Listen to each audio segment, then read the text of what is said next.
Salut les amis, j'espère que vous allez bien et que votre lundi commence dans de très bonnes conditions. Lundi matin, c'est souvent difficile, mais bon, j'espère bien que vous avez pu vous relever facilement. Vincent Aboubakar, lors de la 13e journée, trouve enfin le filet. Il trouve le chemin des filets. Il vient de marquer son premier but de la saison depuis qu'il a changé dans cette nouvelle équipe Hatay Sport.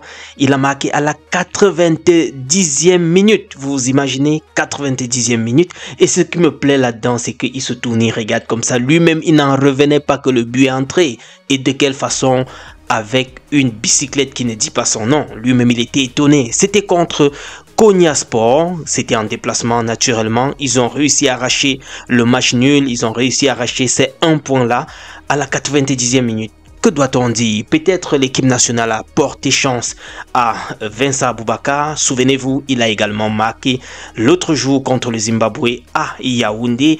Et il était comme ça en train de mettre fin à une série, n'est-ce pas, de matchs sans trouver le chemin des filets, que ce soit en sélection ou en club. On commençait déjà à se lasser, on commençait déjà à dire, mais bon, si tu es fatigué, laisse la place.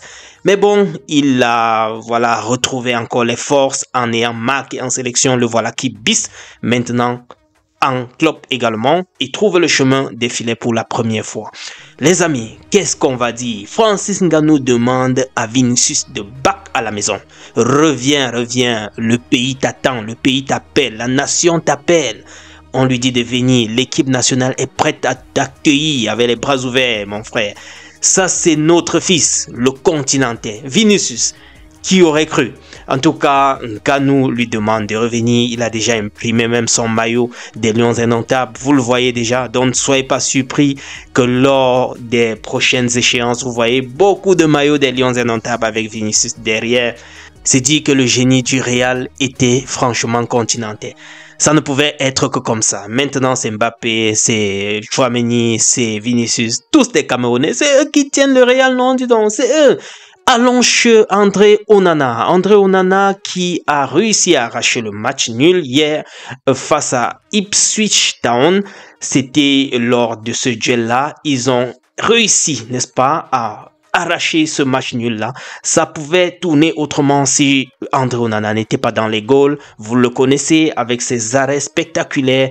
Il a réussi à repousser beaucoup d'autres occasions qui pouvaient bien crucifier Manchester United, bien qu'ayant mené 1-0 à la 39e minute et même, je crois, quelques minutes avant. Bref, disons à André Onana qu'il apprenne un peu à ce gardien de Colombe du Sud de faire les dribbles, n'est-ce pas, à sa façon. Il a voulu un peu essayer ce qu'André Onana faisait face à Nathan Douala et là, il a été crucifié.